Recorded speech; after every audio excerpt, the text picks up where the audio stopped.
and registered an average growth of 5.2% for the period between 2023 and 2024, outpacing both global growth of 3.3% and 3.8% for the sub-Saharan African region over the same period.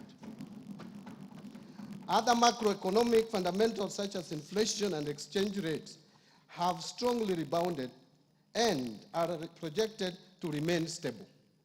Second, the government has rolled out fertilizer and seed subsidies to farmers across the country, and that has boosted production in key food value chains and revived underperforming or collapsed export crops such as pyrethrum.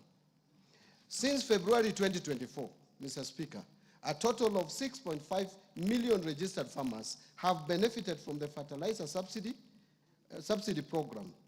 And as a result of these initiatives, the cost of fertilizer has declined by 67% from Kenya shillings 7,500 in 2022 to 2,500 in 2025. While maize production has increased by 38.9% from 61.7 million bags in 2022 to 85.7 million bags in 2024. This is a clear demonstration of the positive impact of our agricultural reforms towards food security and improved household income. Third, to support livelihoods and small businesses, the government has disbursed loans amounting to over 75 billion by the end of May 2025 through the Financial Inclusion Fund, popularly known as the Hustler Fund. This initiative has provided access to affordable credit to over 26 million customers with a strong base of 9 million repeat borrowers and a repayment rate of 79%. A total of 4.5 million borrowers are eligible to be graduated to the mainstream financing institutions. And to build a culture of savings for the future, the fund has also successfully mobilized 4.5 billion in savings from its beneficiaries.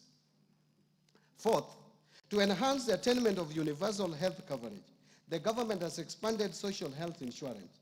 And as of May 2025, more than 22 million Kenyans were registered with the Social Health Authority, what we call SHA, representing a remarkable 175% increase in membership compared to the 8 million previously enrolled under the defunct National Hospital Insurance Fund, NHIF. This marks a major milestone, Mr. Speaker, in our health sector reforms and brings us closer to our goal of equitable, affordable, and accessible health care for all. Fifth, in fulfillment of the commitment to deepen home ownership and close the housing gap, the government has facilitated the construction of affordable housing units across the country. Since September 2022, 2,379 affordable housing units have been completed across 4 counties, with another 11,000 units in the last stages of completion. The units have been advertised for sale to the public through the Boma Yangu platform. And in addition, there are 148,465 units under active construction across the remaining 43 counties. As part of the program, the government is also supporting the development of institutional housing for the uniformed services and students.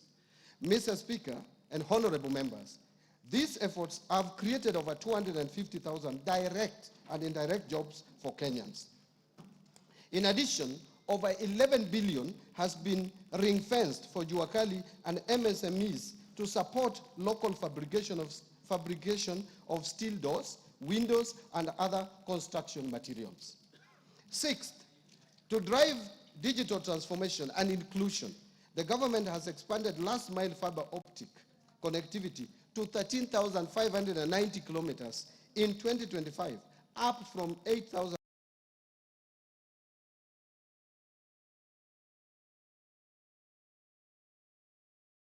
900 kilometers in 2022, an increase of 53%.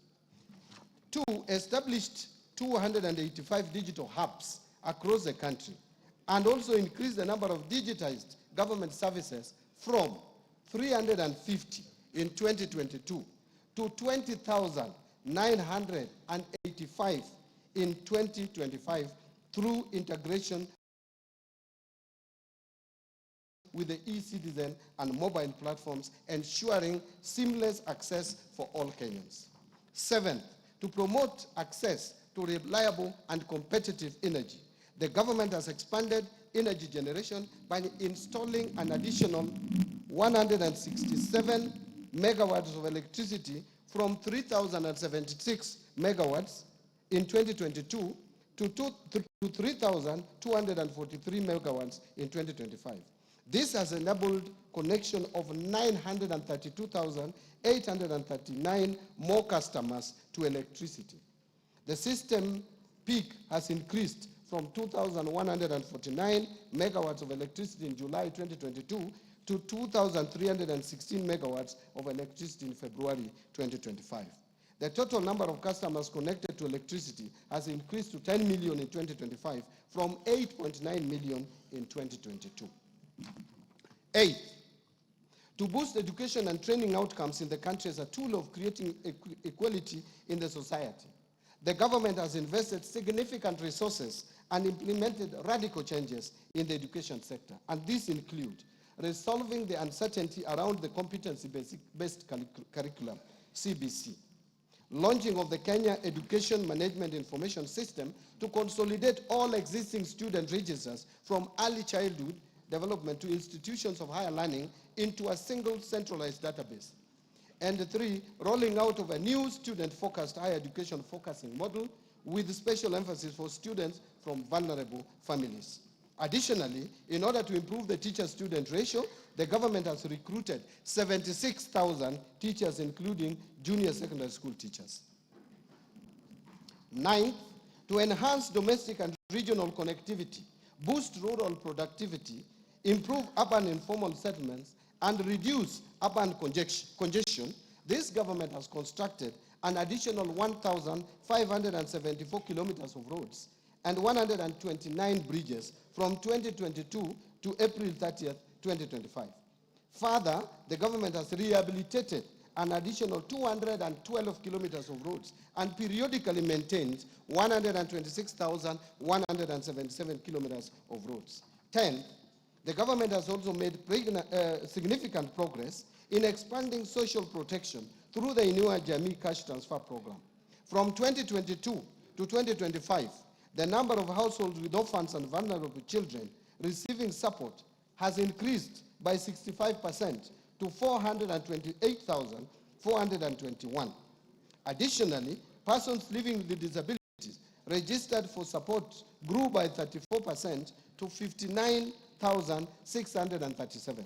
The number of senior citizens aged 70 years and above registered for social protection also rose